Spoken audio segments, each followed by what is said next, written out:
Hi friends, welcome to GVK study circle. ఈ వీడియోలో June 30th 2026కి సంబంధించి వార్తలు నిలిచిన జాతీయ, అంతర్జాతీయ, రాష్ట్రీయాంశాల గురించి, వార్తలు నిలిచిన వ్యక్తులు, అవార్డులు, పుస్తకాలు, మరి క్రీడా సంబంధిత సమాచారం ఒక్కొక్క అంశాన్ని వివరంగా తెలుసుకుందాం. అంతకంటే ముందుగా నిన్నటి డైలీ కరెంట్ అఫైర్స్ వీడియోలో అడిగిన ప్రశ్నకి వివరణతో కూడిన సమాధానాన్ని చూద్దాము. సో క్వశ్చన్ వచ్చేసి, ఇటీవల వార్తలో నిలిచిన ఒక ఆపరేషన్ పైన, ఒక సహాయక చర్య పైన అడగడం జరిగింది. ఆల్రెడీ మన డైలీ కరెంట్ అఫైర్స్ వీడియోలో డిస్కస్ చేసిన టాపిక్ని ప్రశ్నగా ఇచ్చాను. ప్రశ్నని మరొకసారి చూడండి.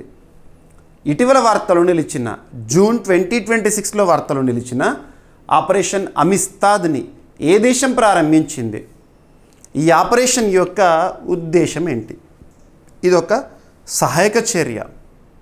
ఏ దేశాని కోసము, ఏ దేశం ప్రారంభించిందంటే మన భారత్ ఏ దేశం కోసం ఈ ఆపరేషన్ని ప్రారంభించింది అంటే వెనెజులా. పేరు గుర్తుంచుకోండి, వెనెజులా దేశం ఎక్కడ ఉంటుంది? సౌత్ అమెరికా కాంటినెంట్లో ఉత్తర భాగాన ఉంటుంది. కరేబియన్ సముద్రాన్ని సరిహద్దుగా కలిగి ఉన్న దేశాల్లో ఒకటి వెనెజులా. ఓకేనా? సో ఈ వెనెజులా దేశంలో జూన్ 2026, జూన్ మంత్ 2026లో, జూన్ ఎండింగ్లో వరుస భూకంపాలు సంభవించినాయి.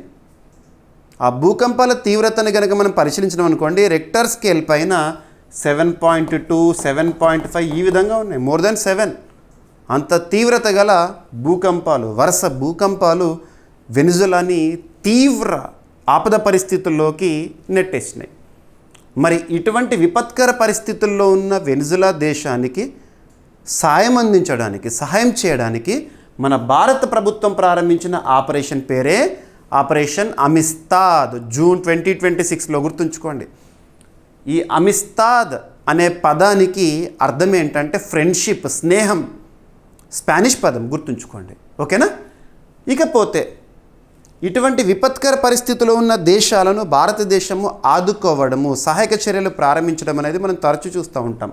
మరి ఇప్పుడు ఆపరేషన్ అమిస్తాద్లో భాగంగా ఇండియన్ ఎయిర్ ఫోర్స్ వారి పరిధిలో పనిచేస్తున్న C-17 విమానాల ద్వారా వెనెజులా దేశానికి కావలసిన సహాయక సామగ్రి లేదా మెడిసినల్ సపోర్ట్ కానివ్వండి, ఆహార పదార్థాలు కానివ్వండి పంపించడం జరిగింది. ఎనఫ్. సో ఆపరేషన్ పేరేంటి, మీనింగ్ ఏంటి, మరియు ఏ దేశం కోసం ప్రారంభించింది, ఎందుకు ప్రారంభించింది, ఏ నెలలో ప్రారంభించింది? ఇక వెనెజులా దేశం విషయానికి వస్తే రాజధాని కారాకస్ గుర్తుపెట్టుకోండి. ఆ సమీపంలోనే ఈ వరుస తీవ్ర భూకంపాలు సంభవించినాయి జూన్ మంత్. ఎనఫ్. ఇక గతంలో మనం వెనెజులా దేశానికి సంబంధించి చాలా అంశాలను డిస్కస్ చేశాము. వెనెజులా దేశ అధ్యక్షుడిగా ఉన్న నికోలస్ మదురోని అమెరికా వారి ఆధీనంలోకి తీసుకోవడం జరిగింది. ఆ తర్వాత డెల్ట్రీ రోడ్రిగ్స్ గారు ప్రస్తుతం వెనెజులా దేశానికి తాత్కాలిక అధ్యక్షురాలిగా విధులు నిర్వర్తిస్తున్నారు. గుర్తుంచుకోండి. ఓకేనా? సో ఇక్కడ అబ్జర్వ్ చేస్తే ఏదైనా ఒక దేశం గురించి చూస్తున్నప్పుడు ఆ దేశానికి సంబంధించిన బేసిక్ పాయింట్స్ని అర్థం చేసుకోండి. వెనెజులా దేశానికి సంబంధించి రాజధాని కారాకస్, ప్రస్తుత అధ్యక్షులు, తాత్కాలిక అధ్యక్షురాలు డెల్సీ రోడ్రిగ్స్ ఎవరి స్థానంలో వచ్చేవారు? నికోలస్ మదురో గారి స్థానంలో. వెనెజులా కరెన్సీ వచ్చేసేసి వెనెజులన్ బొలివర్. ఏ ఖండంలో ఉంది? సౌత్ అమెరికా కాంటినెంట్లో నార్థన్ సైడ్ ఉంటుంది. కరేబియా సముద్రాన్ని సరిహద్దుగా కలిగి ఉన్న దేశాల్లో ఒకటి. ఇక ప్రపంచంలో అత్యధిక నిర్ధారిత ముడి చమురు నిల్వలు కలిగిన దేశాల్లో వెనెజులా దేశం ఒకటి. ఓకేనా? మీకు ఏదైతే ఇప్పటివరకు ఎక్స్ప్లెనేషన్ ఇచ్చానో ఆ ఎక్స్ప్లెనేషన్ సంబంధించిన స్క్రిప్ట్ అంతా కూడా ఇక్కడ చూపిస్తున్నాను. మరి సహాయక చర్యల్లో భాగంగా భీష్మ్ క్యూబ్స్ని కూడా భారత్ వెనెజులా దేశానికి పంపించింది. భీష్మ్ క్యూబ్స్ ముఖ్యంగా టెంపరరీ లేదా తాత్కాలిక పరిస్థితుల్లో హాస్పిటల్ అన్నట్టు, సింపుల్గా మొబైల్ హాస్పిటల్స్. ఓకేనా? సో ఇక్కడ అబ్జర్వ్ చేస్తే భూకంప ప్రభావిత వెనెజులాకి మానవతా సహాయం అందించేందుకు భారత్ ఆపరేషన్ అమిస్తాద్ని ప్రారంభించింది. ఆపరేషన్ పేరు. అత్యవసర సహాయ సామగ్రితో భారత వైమానిక దళానికి చెందిన 2 C-17 విమానాలు వెనెజులాకు బయలుదేరినాయి. అఫిషియల్ ఇన్ఫర్మేషన్ ఎవరు ఇచ్చారు? మినిస్ట్రీ ఆఫ్ ఎక్స్టర్నల్ అఫైర్స్, విదేశీ వ్యవహారాల మంత్రిత్వ శాఖ. ప్రస్తుతం కన్సర్న్ మినిస్టర్గా ఎవరున్నారు? సుబ్రహ్మణ్యం జయశంకర్ గారు. అమిస్తాద్ అనే పదానికి స్పానిష్ భాషలో స్నేహం అని అర్థాన్ని ఇస్తుంది. ఈ సమయంలో భారత సైన్య ఫీల్డ్ ఆసుపత్రి విభాగము, మందులు, వైద్య పరికరాలు మరియు సహాయక సామగ్రి ఉన్నాయి. ఎనఫ్. సహాయక సామగ్రిలో అత్యవసర వైద్య సేవల కోసం ఉపయోగించే 2 భీష్మ క్యూబ్స్ కూడా ఉన్నాయి. ఓకేనా. సో భీష్మ ఫుల్ ఫామ్ ఏంటి? Bharat health initiative for Sahyog Hita and Mythri Bhishma cubes. ఉద్దేశం ఎందుకోసం అంటే విపత్తు ప్రాంతాలు, ఏదైనా ఆపద పరిస్థితిలో ఉన్న ప్రాంతంలో అత్యవసర వైద్య సహాయం అందించడం అనేది ఈ క్యూబ్స్ ద్వారా పాసిబుల్ అవుతుంది. మన ఇండియా వాళ్ళకి సహాయంగా పంపించింది. ఎనఫ్. ఓకేనా. సో ఏ పోటీ పరీక్ష అయినా, ఏ స్థాయి పోటీ పరీక్ష అయినా ఇలాంటి సహాయక చర్యలపైన మనం ప్రశ్నలను ఎక్స్పెక్ట్ చేసి తీరాల్సిందే. ఇక ఈరోజు జూన్ 30th, 2026 రోజున ఫస్ట్ టాపిక్ జాగ్రఫికల్ ఇండికేషన్ ట్యాగ్కి సంబంధించి. మీరు జూన్ నెల కరెంట్ అఫైర్స్ మొత్తాన్ని కనుక పరిశీలించారనుకోండి, అత్యధిక సార్లు వార్తలు నిలిచిన అంశం ఏదంటే జాగ్రఫికల్ ఇండికేషన్ అనే టాపిక్. మనం చాలాసార్లు డిస్కస్ చేసాం. ఈ నెలలోనే బీహార్ రాష్ట్రానికి సంబంధించి కొన్ని ప్రోడక్ట్స్కి జిఐ ట్యాగ్ వచ్చిందని, జార్ఖండ్ రాష్ట్రానికి జిఐ ట్యాగ్ వచ్చిందంటే జార్ఖండ్ రాష్ట్రానికి సంబంధించిన కొన్ని ప్రోడక్ట్స్కి, ఆ ప్రోడక్ట్స్ ఏంటో మీకు చెప్పాను ఆల్రెడీ. నెక్స్ట్ వచ్చేసి అస్సాం రాష్ట్రానికి సంబంధించి, సిక్కిం రాష్ట్రానికి సంబంధించి, ఇలా చెప్పుకుంటూ పోతే మధ్యప్రదేశ్ సంబంధించి ఆల్రెడీ డిస్కస్ చేసాము. మళ్ళీ కొన్ని న్యూ ప్రోడక్ట్స్ జిఐ ట్యాగ్ సంబంధిత అంశంతో వార్తల్లోకి వచ్చినాయి. సో ఫస్ట్ కాన్సెప్ట్ చూద్దాము. జాగ్రఫికల్ ఇండికేషన్ ట్యాగ్ భౌగోళిక గుర్తింపు సూచిక అని చెప్పవచ్చు. ఏ పోటీ పరీక్ష అయినా, ఏ స్థాయి పోటీ పరీక్ష అయినా జిఐ ట్యాగ్ పైన మనం ప్రశ్నలను ఎక్స్పెక్ట్ చేసి తీరాల్సిందే. ఎగ్జామినర్కి మోస్ట్ ఫేవరెట్ టాపిక్స్లో ఇదొకటని చెప్పొచ్చు. ఖచ్చితంగా అడుగుతారు. జాగ్రఫికల్ ఇండికేషన్ పదం యొక్క అర్థాన్ని అర్థం చేసుకోండి. జాగ్రఫికల్ అంటే లొకేషన్, ఇండికేషన్ గుర్తింపు. ఒక ప్రోడక్ట్, ఒక వస్తువుకి ప్రాంతం ఆధారంగా, ఒక ప్రాంతానికి వస్తువు ఆధారంగా ప్రత్యేక గుర్తింపును ఇవ్వడమే జిఐ ట్యాగ్ యొక్క ప్రత్యేకత. ఆ ప్రోడక్ట్ పేరు చెప్పగానే మనకు ప్రాంతం గుర్తొస్తుంది, ప్రాంతం పేరు చెప్పగానే ప్రోడక్ట్ గుర్తొస్తుంది. చాలా ప్రత్యేకత గల ప్రోడక్ట్ అన్నట్టు. అలా జిఐ ట్యాగ్ వచ్చిన ప్రోడక్ట్కి స్థానికంగానే కాదు, రాష్ట్ర స్థాయిలోనే కాదు, జాతీయ స్థాయిలో మరియు అంతర్జాతీయ స్థాయిలో డిమాండ్ ఏర్పడుతుంది. అందుకే ఎక్కువగా ఎక్స్పోర్ట్ చేస్తూ ఉంటాం అటువంటి ప్రోడక్ట్స్ని. మరి జిఐ ట్యాగ్ని ఏ చట్టం ఆధారంగా ఏ సంస్థ మంజూరు చేస్తుందని ఎగ్జామినేషన్లో అడుగుతారు. Geographical indication of goods registration and protection act 1999 గుర్తుంచుకోండి. ఏదైనా ఒక చట్టం గురించి చూస్తున్నప్పుడు కన్సర్న్ ఇయర్ అనేది important. Geographical indication of goods registration and protections act 1999 ఆధారంగా జాగ్రఫికల్ ఇండికేషన్స్ రిజిస్ట్రీ అనే సంస్థ, ఈ సంస్థ యొక్క ప్రధాన కేంద్రం ఎక్కడ అంటే చెన్నై ప్రధాన కేంద్రంగా పనిచేస్తున్న జాగ్రఫికల్ ఇండికేషన్స్ రిజిస్ట్రీ అనే సంస్థ జిఐ ట్యాగ్ని మంజూరు చేస్తుంది. గుర్తుపెట్టుకోండి. ఈ జిఐ ట్యాగ్ అనే టాపిక్ ఏ మంత్రిత్వ శాఖ పరిధిలోకి వస్తుందంటే ministry of commerce and industry. ప్రస్తుతం కన్సర్న్ మినిస్టర్గా ఎవరు విధులు నిర్వర్తిస్తున్నారు? పీయూష్ గోయల్ గారు. ఈ మంత్రిత్వ శాఖ పరిధిలో పనిచేసే department for promotion of industries and internal trade వారు ఈ జిఐ ట్యాగ్ సంబంధిత బాధ్యతలను చూసుకుంటారు. డిపిఐఐటి. రీసెంట్గా మినిస్ట్రీ ఆఫ్ కామర్స్ వారు ఒక స్టేట్మెంట్ ఇచ్చారు. పీయూష్ గోయల్ గారు చెప్పారు, 2030 సంవత్సరం నాటికి భారతదేశంలో జిఐ ట్యాగ్ పొందిన ప్రోడక్ట్ సంఖ్య 10,000కు చేరాలి, ప్రోత్సాహం ఇవ్వాలి అని చెప్పేసేసి. ఈ టార్గెట్స్ గుర్తుంచుకోండి. పోటీ పరీక్షల్లో టార్గెట్స్ పైన తప్పనిసరిగా మనం ప్రశ్నలను ఎక్స్పెక్ట్ చేసి తీరాల్సిందే. ఓకేనా? గుర్తుపెట్టుకోండి. ఇక భారతదేశంలో జిఐ ట్యాగ్ పొందిన ఫస్ట్ ప్రోడక్ట్ ఏదంటే డార్జిలింగ్ టీ అంటే వెస్ట్ బెంగాల్ రాష్ట్రానికి సంబంధించిన ఒక టీ ప్రోడక్ట్, డార్జిలింగ్ ప్రాంతానికి సంబంధించింది, చాలా ప్రత్యేకము. ఈ జిఐ ట్యాగ్ అనే అంశము ఎప్పుడు అమల్లోకి వచ్చింది అంటే 2004 ఇయర్లో డార్జిలింగ్ టీకి అఫీషియల్గా జిఐ ట్యాగ్ వచ్చింది. మళ్ళీ జిఐ ట్యాగ్ పొందిన ప్రోడక్ట్స్ని ఎక్స్పోర్ట్ చేస్తూ ఉంటాం మనము. అగ్రికల్చరల్ ప్రోడక్ట్స్ని లేదా ప్రాసెస్డ్ ఫుడ్ని వివిధ దేశాలకు ఎగుమతి చేయడం అనగా మనకు ఏ సంస్థ గుర్తుకు రావాలి?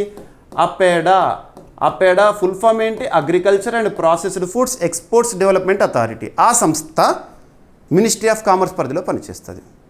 డైరెక్ట్గా గుర్తుపెట్టుకోండి. ఎనఫ్ ఈ పాయింట్స్. ఇందులో చాలా పాయింట్స్ని మీకు రెగ్యులర్గా రివిజన్ చేస్తున్నాను, రిపీట్ చేస్తున్నాను, చాలాసార్లు రిపీట్ చేస్తాను నేను. ఎందుకంటే ఎగ్జామినేషన్ పాయింట్ ఆఫ్ వ్యూలో ఇంపార్టెన్స్ ఉండే టాపిక్స్ని రివిజన్ చేయడం కూడా నా బాధ్యత. రైట్, ఇప్పుడు ఏ రాష్ట్రానికి సంబంధించి టాపిక్ని డిస్కస్ చేస్తున్నాం? మధ్యప్రదేశ్ రాష్ట్రానికి సంబంధించి 4 ప్రోడక్ట్స్కి వ్యవసాయ ఉత్పత్తులు. అసలు జిఐ ట్యాగ్ దేనికి ఇస్తారు? ప్రోడక్ట్కి ఇస్తారు కదా. ఆ ప్రోడక్ట్ ఏంటి?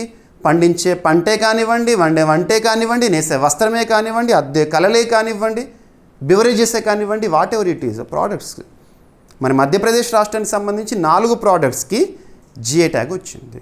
ఇక్కడ అబ్జర్వ్ చేస్తే ఆ ప్రోడక్ట్స్ ఏంటి? వ్యవసాయ ఉత్పత్తులు, ఇవి పంటలు. సితాహి కుట్కి పేరు గుర్తుంచుకోవాలి, తప్పదు. నగదామన్ కుట్కి, బైంగని అర్హర్, మహాకోశల్ క్షత్రియ చావల్ ఆర్ క్షత్రియ ధాన్, ఈ 4 ప్రోడక్ట్స్ ఏవైతే ఉంటే వీటికి జిఐ ట్యాగ్ పొందడం జరిగింది, వచ్చింది. వ్యవసాయ ఉత్పత్తులు చాలా ప్రత్యేకమైనట్టు ఇవి. కుట్కి అంటే చిన్న సైజులో ఉండే ధాన్యము అలా, ఓకేనా? అవి ఏంటని అడిగారు ఎగ్జామినేషన్లో. మరి ఈ ప్రోడక్ట్ పేరు ఇస్తారు, ఏ రాష్ట్రానికి సంబంధించింది, మరియు జిఐ ట్యాగ్ సంబంధించి చట్టం ఏంటి, ఇటువంటి బేసిక్స్ అడుగుతారు, ఓకేనా? ఇక మధ్యప్రదేశ్ రాష్ట్రం న్యూస్లో ఉంది కాబట్టి ఇక్కడ బేసిక్ పాయింట్స్. మధ్యప్రదేశ్ రాష్ట్రానికి సంబంధించి ప్రస్తుతం అక్కడ బీజేపీ అధికారంలో ఉంది. ముఖ్యమంత్రిగా మోహన్ యాదవ్ గారు విధులు నిర్వర్తిస్తున్నారు. గవర్నర్గా మంగుభాయ్ పటేల్ గారు విధులు నిర్వర్తిస్తున్నారు, ఓకేనా? Right, enough. సో మధ్యప్రదేశ్ చెందిన 4 సాంప్రదాయ వ్యవసాయ ఉత్పత్తులకు భౌగోళిక గుర్తింపు. ఓకే, మధ్యప్రదేశ్ రాజధాని వచ్చేసేసి భోపాల్. భారతదేశంలో భిక్షాటన రహిత మొట్టమొదటి నగరం ఏదంటే ఇందోర్. ఆ టాపిక్ని మనం 6 months బ్యాకే చూసాము. తర్వాత భోపాల్, ఇటువంటివి. భారతదేశంలో స్వచ్ఛ సర్వేక్షణ్ సర్వేలో ప్రతి ఏడాది కూడా మొదటి స్థానంలో ఉండే సిటీ ఏదంటే ఇందోర్. ఎక్కడ? మధ్యప్రదేశ్లో ఉంటుంది. ఎనఫ్. ఇక ఈరోజు నెక్స్ట్ టాపిక్. రీసెంట్గా మనం జూన్ మంత్లోనే జూన్ 1st వీక్లో ఒక టాపిక్ డిస్కస్ చేసాం. యూపీఐ సేవలు వివిధ దేశాలకు విస్తరిస్తున్నాయన్నాను. మన డిజిటల్ ఇన్ఫ్రాస్ట్రక్చర్ అద్భుతము. మరి యూపీఐ, యూనిఫైడ్ పేమెంట్స్ ఇంటర్ఫేస్, ఈ బేస్ ఏంటంటే సింపుల్గా మనము ఒక కిరాణం షాప్కి వెళ్ళేసేసి సామాన్ తీసుకున్నాం అనుకోండి, ఇప్పుడు మొత్తం కూడా డిజిటల్ ట్రాన్సాక్షన్ చేస్తున్నాం, ఆన్లైన్లోనే మనీ చెల్లించేస్తున్నాము. ఫోన్పే, గూగుల్ పే ప్రతి ఒక్కరం వినియోగిస్తున్నాం, 5 రూపాయలు 10 రూపాయలకు కూడా. మరి అటువంటి యూపీఐ ఇండియాస్ డిజిటల్ ఇన్ఫ్రాస్ట్రక్చర్లో ఒకటి, వివిధ దేశాలకు విస్తరిస్తోందని చెప్పేసేసి ఫ్రాన్స్లో చూస్తున్నాము. అలా ఈ జూన్ 1st వీక్లో కంబోడియా దేశంలో యూపీఐ సేవలు అనే ఒక టాపిక్ని మనం డిస్కస్ చేసాము. ఇప్పుడు యూపీఐ సేవలు అందుబాటులో ఉండనున్న దేశాల జాబితాలో మరొక దేశము చేరనుంది. ఆ దేశం ఏదంటే సీషెల్స్ ఎక్కడ ఉంటుంది? Location important. మీకు already last 2 days back Seychelles location అవన్నీ చెప్పాను. ఎందుకు చెప్పానంటే భారత ప్రధాని నరేంద్ర మోదీ గారి సీషెల్స్ దేశ పర్యటన అని చెప్పేసేసి. భారత ప్రధాని నరేంద్ర మోదీ గారి సీషెల్స్ పర్యటన ఎప్పటి వరకు? జూన్ 27th, 28th, 29th 3 రోజుల పాటు. ఇక్కడ కంటెక్స్ట్ ప్రత్యేకత ఏంటంటే సీషెల్స్ దేశ నేషనల్ డే సెలబ్రేషన్స్, వాళ్ళ జాతీయ దినోత్సవ వేడుకలు, గోల్డెన్ జూబ్లీ సెలబ్రేషన్స్. ఆ సందర్భంగా ముఖ్య అతిథిగా మన భారత ప్రధాని గారిని ఆహ్వానించింది సీషెల్స్. ప్యాట్రిక్ హెర్మనీ గారు ఆ దేశ అధినేత. మరి ఈ పర్యటన సందర్భంగా ఇప్పటికే మనము చాలా టాపిక్స్. సీషెల్స్కి ఒక ఫాస్ట్ పెట్రోల్ వెజల్ని భారత్ బహుమానంగా ఇచ్చింది, గిఫ్ట్గా ఇచ్చిందని చెప్పేసి మొన్నటి క్లాస్లో చూసాము. నిన్నటి క్లాస్లో సీషెల్స్ దేశం, ఆ దేశానికి సంబంధించి ఒక అత్యున్నత పురస్కారాన్ని భారత ప్రధాని నరేంద్ర మోదీ గారికి ప్రదానం చేసింది. అలా అంతర్జాతీయ పురస్కారాలు, నరేంద్ర మోదీ గారిని వరించిన అంతర్జాతీయ పురస్కారాల సంఖ్య 34కు చేరింది అన్నాను. అదేంటి? Guardian of the blue horizon. అలా ఇండియా సీషెల్స్ రిలేషన్స్ మనం చూసాము. ఇప్పుడు అక్కడ యూపీఐ సేవలు కూడా ప్రారంభం కాబోతున్నాయి అఫీషియల్గా, ఓకేనా? UPI unified payments interface develop చేసిన వారు ఎవరు? National Payments Corporation of India, ఓకేనా? Regulated by RBI. Unified payments interface 2026 చివరి నాటికి సీషెల్స్ హిందూ మహాసముద్ర ప్రాంతంలోని ఒక దేశము. హిందూ మహాసముద్ర ప్రాంతంలోని దేశాలకు భారత్ చాలా సాయం అందిస్తుంది, ప్రోత్సాహకాలను ఇస్తూ ఉంటుంది, సత్సంబంధాలు కొనసాగిస్తుంది. Sagar security and growth for all in the reason, Mahasagar ఇలాంటివి, ఓకేనా? ఇక ప్రధాని నరేంద్ర మోదీ గారు 2026 జూన్ 27 నుంచి 29 వరకు సీషెల్స్ పర్యటన సందర్భంగా యూపీఐ అమలుకు భారత్ మరియు సీషెల్స్ మధ్య అవగాహన ఒప్పందం కుదిరింది, 2 దేశాల మధ్య. ఈ ఒప్పందం national Payments Corporation of India, international payments లిమిటెడ్కి మరియు సీషెల్స్ సెంట్రల్ బ్యాంక్ మధ్య కుదిరింది. ఎవరి మధ్య ఒప్పందం కుదిరింది? సీషెల్స్లో యూపీఐ స్వీకరణకు అవసరమైన సాంకేతిక మరియు సంస్థాగత చర్యలను ఈ ఒప్పందం కవర్ చేస్తుంది. ఈ అమలు సీషెల్స్ని సందర్శించే భారత పర్యాటకులకు నగదు రహిత లావాదేవీలను సులభతరం చేస్తుంది. ఇది భారత సీషెల్స్ డిజిటల్ చెల్లింపుల సహకారాన్ని కూడా బలోపేతం చేస్తుందంట. మోదీ ఈ సీషెల్స్ పర్యటన సందర్భంగా యూపీఐ ఒప్పందం, మోదీ సీషెల్స్ పర్యటనలు రక్షణ, ఆరోగ్యం, అంతరిక్షం మరియు అభివృద్ధి ప్రాజెక్టుల సహకారంతో పాటు ఇతర ఒప్పందాలు ఇది కూడా ఇంపార్టెంట్ ఉందంట. ఓకేనా, గుర్తుపెట్టుకోండి. సీషెల్స్ క్యాపిటల్ వచ్చేసేసి విక్టోరియా, గుర్తుపెట్టుకోండి విక్టోరియా. హిందూ మహాసముద్ర ప్రాంతంలోని ఒక దేశము, దివి దేశము. ద మోస్ట్ అట్రాక్టివ్ టూరిస్ట్ డెస్టినేషన్స్లో ఒకటి సీషెల్స్. సీషెల్స్ కరెన్సీ వచ్చేసి సెషెలియన్ రూపీ. సీషెల్స్ అధ్యక్షుడు వచ్చేసేసి ప్యాట్రిక్ హెర్మనీ, గుర్తుపెట్టుకోండి. ఏదైనా ఒక దేశం న్యూస్లో ఉంది అంటే ఆ దేశానికి సంబంధించిన బేసిక్ పాయింట్స్ తెలిసి ఉండాలి. ఓకేనా. ఇక యూపీఐకి సంబంధించి యూనిఫైడ్ పేమెంట్స్ ఇంటర్ఫేస్ 2016లో ప్రారంభము. ఆన్లైన్ నగదు చెల్లింపులకు సంబంధించి డెవలప్ చేసిన వారు National Payments Corporation of India. ఈ National Payments Corporation of India 2008లో స్థాపన. హెడ్ క్వార్టర్ వచ్చేసేసి Mumbai. Regulated by RBI, Reserve Bank of India. 1935లో స్థాపన. ముంబై కేంద్రం పనిచేస్తుంది. సంజయ్ మల్హోత్రా గారు ప్రస్తుతం ఆర్బీఐ గవర్నరు. భారతదేశంలో రెగ్యులేటరీ బ్యాంక్ సింపుల్గా. ఇక నెక్స్ట్ మనం కరెంట్ అఫైర్స్లో భాగంగా చాలా టాపిక్స్ని అబ్జర్వ్ చేస్తే కొన్ని స్పెషల్ టాపిక్స్ ఉంటాయి. సూపర్లేటివ్స్గా మనం డిస్కస్ చేసే టాపిక్స్. మొట్టమొదటి, తొలి, అతిపెద్ద, అతి చిన్న, అతి పొడవైన, ఇలాంటి ప్రత్యేక పదాలతో కూడిన కరెంట్ అఫైర్స్ని మనం సూపర్లేటివ్స్గా చూస్తాము. ఇక్కడ సూపర్లేటివ్ టాపిక్ ఏంటంట? India's first offshore airport. భారతదేశంలోనే మొట్టమొదటి తొలి సూపర్లేటివ్. భారతదేశంలోనే మొట్టమొదటి లేదా భారతదేశంలోనే తొలి ఆఫ్షోర్ ఎయిర్పోర్ట్ని ఏ రాష్ట్రంలో ఏర్పాటు చేయనున్నారు, ఏ రాష్ట్ర సరిహద్దులో ఏర్పాటు చేయనున్నారు అని అడుగుతారు. మహారాష్ట్రలోని పాల్ఘర్ డిస్టిక్లో. ఫస్ట్ ఆఫ్ ఆల్ ఇక్కడ కాన్సెప్ట్ ఏంటంటే ఆఫ్షోర్ ఎయిర్పోర్ట్ ఏంటి? ఆఫ్షోర్ ఎయిర్పోర్ట్ అంటే ఏంటి? ఎయిర్పోర్ట్ మీకు తెలుసు కదా, విమానాశ్రయము.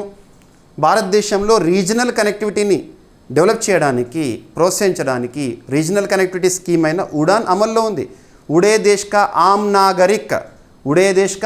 నాగరిక్ అందులో భాగంగా ప్రాంతీయ విమానాశ్రయాలను ఏర్పాటు చేయడం చూస్తున్నాం. ఇప్పుడు ఆఫ్షోర్ ఎయిర్పోర్ట్ అంటే ఏంటంటే సముద్ర ప్రాంతం. భారతదేశంలో తీరరేఖ కలిగిన రాష్ట్రాలు 9, తీరరేఖ కలిగిన కేంద్రపాలిత ప్రాంతాలు 4. అలా 9 రాష్ట్రాల్లో తీరరేఖ కలిగిన 9 రాష్ట్రాలు ఏంటి? గుజరాత్, మహారాష్ట్ర, గోవా, కర్ణాటక, కేరళ, తమిళనాడు, ఆంధ్రప్రదేశ్, ఒడిశా, వెస్ట్ బెంగాల్. ఈ రాష్ట్రాల్లో ఒకటైన మహారాష్ట్ర సరిహద్దు ప్రాంతంలో, సింపుల్గా చెప్పాలంటే సముద్ర ప్రాంతంలో ఒక కృత్రిమ ఐలాండ్ని డెవలప్ చేసి కానివ్వండి, నిర్మించి కానివ్వండి, విమానాశ్రయాన్ని అభివృద్ధి చేయడము. సముద్ర ప్రాంతంలో విమానాశ్రయాన్ని అభివృద్ధి చేయడమే ఆఫ్షోర్ ఎయిర్పోర్ట్. సో ఇక ఈ ఎయిర్పోర్ట్ నిర్మాణం కనుక పూర్తయింది అనుకోండి, ఒక్క ముంబై ప్రెమిసెస్లోనే 3 విమానాశ్రయాలు ఉన్నట్టు అవుతుందంట. గుర్తుపెట్టుకోండి. ఇక ఎందుకు ఈ ఆఫ్షోర్ ఎయిర్పోర్ట్ ఇక్కడ ప్రత్యేకత ఉంది అంటే ముంబై ప్రాంతంలోని ప్రస్తుత విమానాశ్రయాలపై ఒత్తిడిని తగ్గించడం దీని యొక్క ప్రధాన లక్ష్యము. రైట్. సో అతి త్వరలో విమానాశ్రయానికి సంబంధించి ఇక తుది దశ నిర్మాణ ప్రక్రియ కూడా ప్రారంభమవుతుంది. ఇక మహారాష్ట్ర విషయానికి వస్తే అక్కడ రాజధాని Mumbai, government BJP and alliance అధికారంలో ఉంది. దేవేంద్ర ఫడ్నవీస్ గారు ముఖ్యమంత్రిగా విధులు నిర్వర్తిస్తున్నారు. గవర్నర్గా జిష్ణుదేవ్ వర్మ గారు విధులు నిర్వర్తిస్తున్నారు. ఎనఫ్, రైట్, సరిపోతుంది. ఇక నెక్స్ట్ బ్యాంబూ అభివృద్ధికి సంబంధించి వెదురు అభివృద్ధి కార్యక్రమంలో భాగంగా నేషనల్ బ్యాంబూ మిషన్లో భాగంగా ఈ టాపిక్ని అర్థం చేసుకోవచ్చు. ఏషియన్ డెవలప్మెంట్ బ్యాంక్ ఈశాన్య రాష్ట్రాల్లో వెదురు అభివృద్ధి కోసము $42.2 మిలియన్ సాయాన్ని ప్రకటించడం జరిగింది. ఫస్ట్ ఇక్కడ అంతర్జాతీయ స్థాయిలో ప్రముఖ బ్యాంకుల్లో ఏడీబీ కూడా ఒకటి. ఏషియన్ డెవలప్మెంట్ బ్యాంక్ ఏ సంవత్సరంలో స్థాపన? 1966. హెడ్ క్వార్టర్ వచ్చేసి మనీలా, ఫిలిప్పీన్స్, మాండలియాంగ్. ప్రస్తుతం ఏడీబీకి అధిపతిగా అధ్యక్షులుగా ప్రెసిడెంట్గా ఎవరున్నారంటే మసతో కండా గారు. ఏడీబీలో ఎన్ని సభ్య దేశాలు ఉంటాయంటే 69. 69వ సభ్య దేశం ఏదంటే ఇజ్రాయెల్, ప్రత్యేకత non regional member in ADB. ఇలా ఒక సంస్థ గురించి చూస్తున్నప్పుడు బేసిక్ పాయింట్స్ అన్నీ ఐడియా ఉండాలి. నేను చెప్పే పాయింట్ చూడండి, దట్స్ ఎనఫ్. మరి ఏడీబీ ఈశాన్య ప్రాంతాల అభివృద్ధిలో భాగంగా బ్యాంబూ డెవలప్మెంట్ ప్రాజెక్ట్ కోసము ఎంత మొత్తంలో నిధులను ప్రకటించింది అంటే $42.2 మిలియన్ సాయం అంట. ఓకేనా. So Asian Development bank to approve $42.2 million to strengthen bamboo industry in north east India. Bamboo అభివృద్ధి కోసము. ఇక బ్యాంబూసా ప్రత్యేకత ఏంటి? The fastest growing plant on the earth. భూమిపైన అత్యంత వేగంగా పెరిగే మొక్క ఏదంటే బ్యాంబూసా. మొక్కల్లో పెరుగుదలను కొలిచే పరికరం పేరు క్రెస్కోగ్రాఫ్. ఇవన్నీ ఐడియా ఉండాలి, ఒక పదం చూడగానే లింక్ అవ్వాలి. ఈ సదుపాయం 6 ఈశాన్య రాష్ట్రాల్లో వెదురు ఆధారిత సామాజిక ప్రాజెక్టులకి మద్దతు అందిస్తుందంట. ఆ రాష్ట్రాలు ఏంటంటే అస్సాము, మణిపూర్, మేఘాలయ, మిజోరం, నాగాలాండ్, త్రిపుర, ఈశాన్య రాష్ట్రాలు. ఈ కార్యక్రమం భారత ప్రభుత్వ జాతీయ వెదురు మిషన్, నేషనల్ బ్యాంబూ మిషన్కు అనుగుణంగా ఉంటుంది. వెదురు సాగు, ఉత్పత్తి, ప్రాసెసింగ్, మార్కెటింగ్ మరియు విలువ గొలుసు అభివృద్ధిని బలోపేతం చేయడమే దీని లక్ష్యం అంట. ఓకేనా, రైట్. సో వెదురు మరియు వెదురు ఉత్పత్తుల దిగుమతులపై భారత్ ఆధారాన్ని తగ్గించడం ఈ కార్యక్రమం యొక్క ముఖ్య ఉద్దేశాల్లో ఒకటి. రైట్. ఏషియన్ డెవలప్మెంట్ బ్యాంక్ సంబంధించిన basic points. National Bamboo Mission ఏ ఇయర్ 2018-19 ఫినాన్షియల్ ఇయర్లో ఏ మంత్రిత్వ శాఖ పరిధిలో అమలవుతుంది బ్యాంబూ మిషన్ అని అడుగుతారు. Ministry of agriculture and farmers welfare. ప్రస్తుతం కన్సర్న్ మినిస్టర్ శివరాజ్ సింగ్ చౌహాన్ గారు. సో నేషనల్ మిషన్స్ పైన ఎగ్జామినేషన్లో క్వశ్చన్స్ వస్తాయి. ఇక జీడిపి గ్రోత్ రేట్కి సంబంధించి మనం ఎకానమీ సబ్జెక్టు భాగంగా రెగ్యులర్గా రిపీటెడ్గా చూస్తున్న ఒక టాపిక్ ఇది. భారతదేశం యొక్క వృద్ధి రేటును లేదా ప్రపంచ వృద్ధి రేటును అంతర్జాతీయ సంస్థలు ఏ విధంగా అంచనా వేస్తున్నాయి. ఇక భారతదేశం యొక్క వృద్ధి రేటును అంతర్జాతీయ సంస్థలు ఏ విధంగా అంచనా వేస్తున్నాయి, మన భారతదేశంలో ప్రముఖ సంస్థలు ఏ విధంగా అంచనా వేస్తున్నాయి. ఈ టాపిక్ కాన్సెప్ట్ ప్రతిసారి మీకు ఎక్స్ప్లెనేషన్ ఇస్తున్నాను. GDP gross domestic product. It is the final value of all the goods and services that are produced within the boundaries of the particular country for the given financial year. ఒక ఆర్థిక సంవత్సర కాలంలో ఒక దేశ సరిహద్దు లోపల ఉత్పత్తి అయ్యే అంతిమ వస్తు సేవల విలువనే ఆ దేశ జీడిపి అంటాము. మరి జీడిపి ఎందుకు పర్సెంటేజ్లో చూస్తాము అంటే కంపారేటివ్ స్టడీ. గతంతో పోలిస్తే ఈసారి వృద్ధి రేటు ఏ విధంగా ఉంది పర్సెంటేజ్లో చూస్తాం మనము కంపారేటివ్ స్టడీ. మరి గతంతో అంటే ఒకవేళ జీడిపిని కనుక బేస్ ఇయర్ ఆధారంగా మనం క్యాలిక్యులేట్ చేసినాం అనుకోండి, ఆధార సంవత్సరం ఆధారంగా గణించడం అనుకోండి, వచ్చేది రియల్ జీడిపి వాల్యూ, కాన్స్టెంట్ ప్రైజెస్లో జీడిపి లేదా వాస్తవ జీడిపి గణాంకాలు.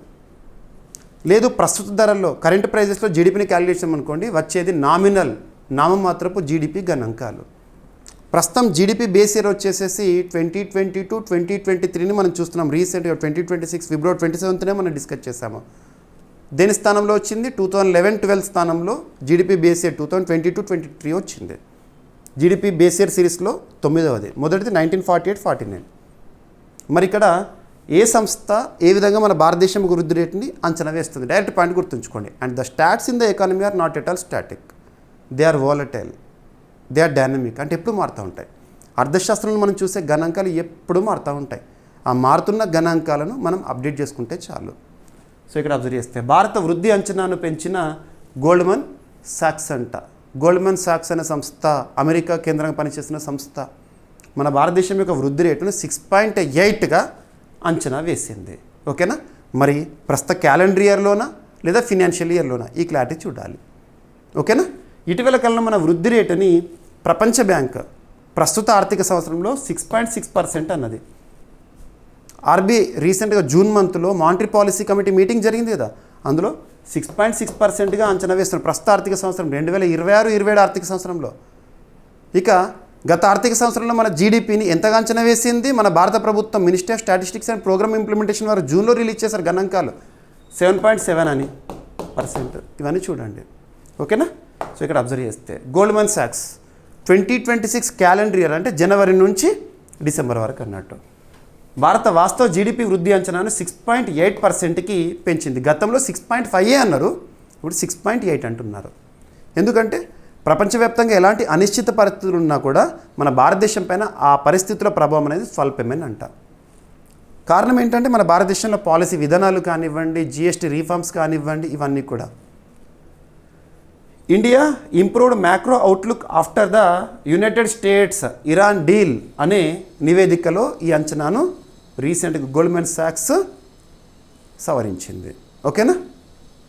ఇక రీసెంట్గా OECD organisation for economic cooperation and development మన భారతదేశం యొక్క వృద్ధి రేటు 6.3% అన్నది. గతంలో 6.1 అన్నారు, 6.3కి తీసుకొచ్చారు ప్రస్తుత ఆర్థిక సంవత్సరంలో. ఇవన్నీ చూడండి, మీకు చాలాసార్లు చెప్పాను నేను. ముడి చమురు ధరలు తగ్గడము, సరఫరా అడ్డంకులు సడలడం మరియు అంచనాల కంటే బలమైన దేశీయ ఆర్థిక కార్యకలాపాలు ఈ పెంపుకు ప్రధాన కారణాలు.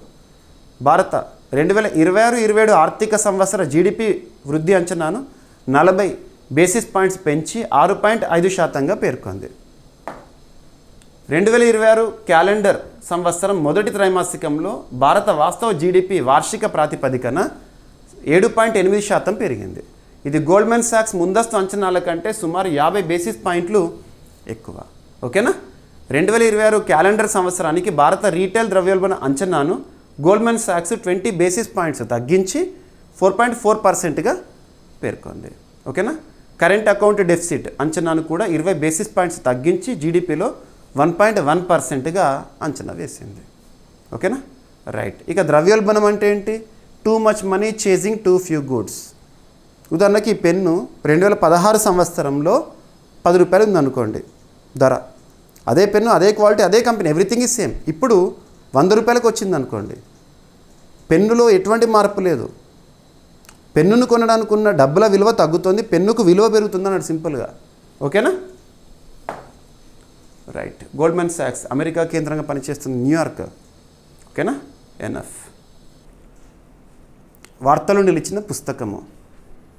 అభ్యర్థులకు మరొకసారి చెప్తున్నాను, ఏ పోటీ పరీక్ష అయినా, ఏ స్థాయి పోటీ పరీక్ష అయినా బుక్స్ అండ్ ఆథర్ సెగ్మెంట్ నుండి మనం తప్పనిసరిగా ప్రశ్నలను ఎక్స్పెక్ట్ చేసి తీరాల్సిందే. సో ఈ టాపిక్ నేర్చుకునేటప్పుడు ఒక కాషన్, బుక్ యొక్క కవర్ పేజ్ చూడండి. ఖచ్చితంగా నేను ప్రతి పుస్తకం యొక్క కవర్ పేజ్ చూపిస్తున్నాను. చాలా పుస్తకాల గురించి డిస్కస్ చేశాను. కవర్ పేజ్ పైన ఏ లాంగ్వేజ్లో అయితే ఆ బుక్ నేమ్ ఉంటుందో అదే లాంగ్వేజ్లో గుర్తుపెట్టుకోండి. 80% ట్రాన్స్లేషన్ చేయకండి. At the same time author పేరు ఏంటి, ఆ పుస్తకం యొక్క ప్రత్యేకత ఏంటి. ఉదాహరణకు ప్రత్యేకత ఆథర్ గురించే కావచ్చు, పుస్తకం గురించే కావచ్చు.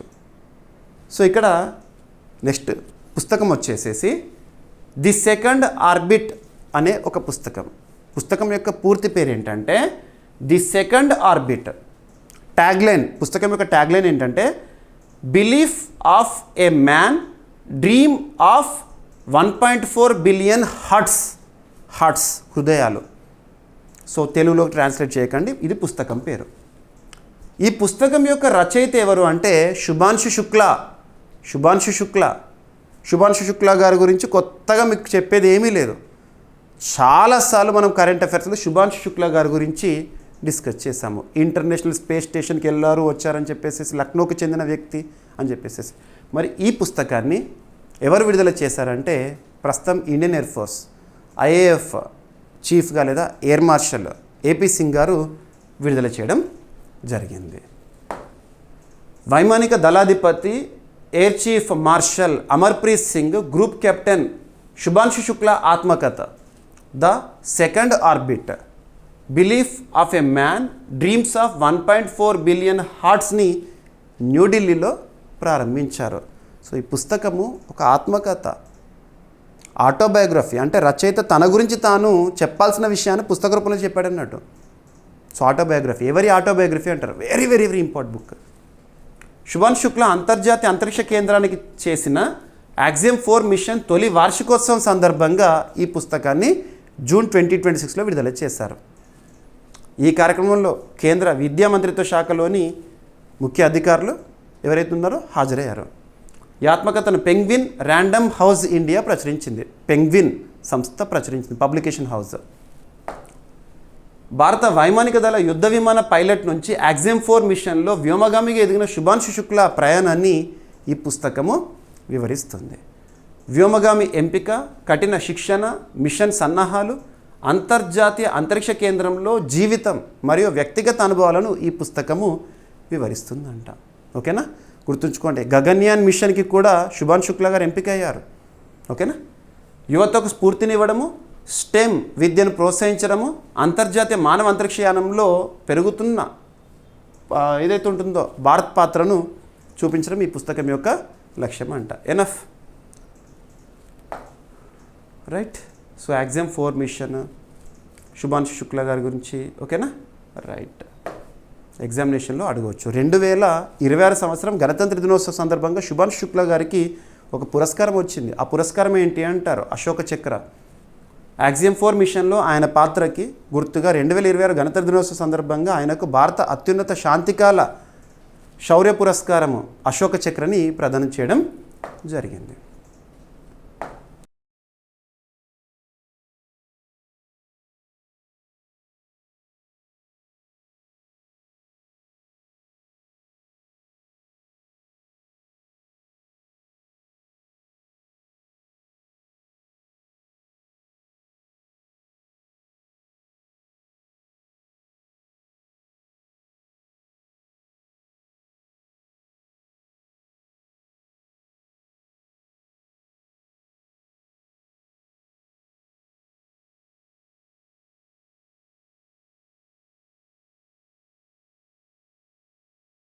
ఈరోజు ప్రశ్న ఆల్రెడీ మన డైలీ కరెంట్ అఫైర్స్ వీడియోలో డిస్కస్ చేసిన టాపిక్నే ప్రశ్నగా ఇచ్చాను. ప్రపంచంలో తొలి కాపర్ క్లోరిన్ అణు ఉష్ణ ఆధారిత హైడ్రోజన్ ఉత్పత్తి కేంద్రం ఎక్కడ ప్రారంభమైంది? దీనిని ఏ సంస్థలు సంయుక్తంగా ప్రారంభించినాయి? సో ఈరోజు టాపిక్స్ని క్విక్ రివిజన్ చేస్తే, నిన్నటి డైలీ కరెంట్ అఫైర్స్ వీడియోలో అడిగిన ప్రశ్నకి కంప్లీట్ ఎక్స్ప్లెనేషన్ ఇచ్చాను. మధ్యప్రదేశ్లోని 4 వ్యవసాయ ఉత్పత్తులకు 4 పంటలకి జిఐ ట్యాగ్ అనేది రావడం జరిగింది. ఇక్కడ కాన్సెప్ట్ ఇంపార్టెంట్. సీషెల్స్లో ప్రారంభం కానున్న యూపీఐ సేవలు ఇయర్ ఎండ్లో ప్రారంభమవుతాయి. ఇక్కడ దేని ఫలితం అంటే భారత ప్రధాని నరేంద్ర మోదీ గారి సీషెల్స్ దేశ పర్యటన. మహారాష్ట్రలో భారతదేశంలోని తొలి ఆఫ్షోర్ విమానాశ్రయానికి ఆమోదం దక్కిందంట. పాల్ఘర్ డిస్టిక్లో మహారాష్ట్రలో. ఆఫ్షోర్ విమానాశ్రయం అంటే ఏంటి? భారత తొలి ఇంటిగ్రేటెడ్ బ్యాటిల్ గ్రూప్లను ఏర్పాటు చేయనుంది ఇండియన్ ఆర్మీ. 17th కార్ప్స్ ప్రత్యేకత ఏంటి? ఏమని పిలుస్తారు? ఈశాన్య భారతదేశంలో వెదురు పరిశ్రమ అభివృద్ధికి $42.2 మిలియన్ ఆర్థిక సాయము. సో ప్లాంట్ సెల్ ఫర్మెంటేషన్ సాంకేతికతపై సెంటర్ ఆఫ్ ఎక్సలెన్స్ని ఏర్పాటు చేశారు. ఎవరెవరు? ఐఐటి మద్రాస్ మరియు హర్బల్ లైఫ్ ఇండియా అనే సంస్థ. ఐఐటి సంబంధించి సింగిల్ లైన్లో గుర్తుపెట్టుకోండి. ప్రత్యేకత ఏంటి? ఐఐటి బాంబే మరియు సోనీ ఓల్డ్ వెస్ట్బరీ ఈ సంస్థ న్యూయార్క్ సంబంధించిన సంస్థ. వీరి మధ్య కుదిరిన ఒప్పందం ఎందుకు సంబంధించి? ఇంజనీరింగ్ మరియు కృత్రిమ పరిశోధన కోసము, సహకారం, పరస్పర సహకారం కోసము. ఇక భారత వృద్ధి అంచనాను గోల్డ్మన్ సాక్స్ 6.8%గా అంచనా వేసింది ప్రస్తుత క్యాలెండర్ ఇయర్లో. మరి ప్రస్తుత ఆర్థిక సంవత్సరంలోనేమో 6.5%గా పేర్కొంది. ఇక ముగ్గురాయి నిల్వల్లో ఆంధ్రప్రదేశ్ దేశంలోనే అగ్రస్థానంలో ఉందంట. ఇటీవల కేంద్ర ప్రభుత్వం విడుదల చేసిన గణాంకాలు. సో వార్తల నుంచి ఒక పుస్తకం శుభాన్ శుక్లా గారి ఆత్మకథ, ది సెకండ్ ఆర్బిట్ పుస్తకం పేరు. సో ఇస్రోకి సంబంధించి 3 కేంద్రాలకు నూతన డైరెక్టర్లు. కేంద్రం పేరేంటి? పర్సన్ పేరేంటి? ఎనఫ్. రేపటి నుండి వీళ్ళ పదవీ కాలం అమల్లోకి రానుంది. డాక్టర్ ఫ్లోరెన్స్ రాబియర్ ఫ్రాన్స్ దేశానికి చెందిన శాస్త్రవేత్త. తనకి వరల్డ్ మెట్రలాజికల్ ఆర్గనైజేషన్ ఇచ్చే అత్యున్నత పురస్కారము దక్కింది. ఎందుకు సంబంధించి? దేనిపై తను కృషి చేశారు. చాలా ఇంపార్టెంట్ టాపిక్. ఇక క్రీడలకు సంబంధించి ఇంటర్నేషనల్ షూటింగ్ స్పోర్ట్స్ ఫెడరేషన్ వారు జూనియర్ వరల్డ్ ఛాంపియన్షిప్ని రీసెంట్గా నిర్వహించారు. అందులో పతకాల పట్టికలో భారత్ అగ్రస్థానంలో ఉంది. ప్రపంచ రోయింగ్ కప్లో భారత్కి తొలి స్వర్ణ పతకం అనేది లభించింది. క్రీడాకారులు ఎవరు లేదా సైనికాధికారులు ఎవరు? ఇక ఈరోజు ప్రశ్న, ప్రపంచంలో తొలి కాపర్ క్లోరిన్ అణు ఉష్ణ ఆధారిత హైడ్రోజన్ ఉత్పత్తి కేంద్రం ఎక్కడ ప్రారంభమైంది? దీన్ని ఏ సంస్థలు సంయుక్తంగా ప్రారంభించినాయి? ఆల్రెడీ మన డైలీ కరెంట్ అఫైర్స్ వీడియోలో డిస్కస్ చేసిన టాపిక్నే ప్రశ్నగా ఇచ్చిన ఒక సూపర్లేటివ్ టాపిక్, చాలా ఇంపార్టెన్స్ ఉన్న టాపిక్. ప్రతిరోజు మన క్లాస్ చూడండి, నేను ఇచ్చే కంటెంట్ ఎక్స్ప్లెనేషన్ అంతా వినండి. తర్వాత ఈ కంటెంట్ అంతా ఇక్కడ మీకు చూపిస్తున్న స్క్రిప్ట్ అంతా కూడా మీకు పీడిఎఫ్ రూపంలో తెలుగు మీడియం అభ్యర్థుల కోసం తెలుగులో ఉంటుంది, ఇంగ్లీష్ మీడియం అభ్యర్థుల కోసం ఇంగ్లీష్లో ఉంటుంది. డౌన్లోడ్ చేసుకొని చదవండి, ఓకేనా? సో ఏమైనా మిస్లేనియస్ ఉంటే రేపటి క్లాస్లో జోడించి డిస్కస్ చేద్దాము. రేపు మళ్ళీ కలుద్దాం. Thank you.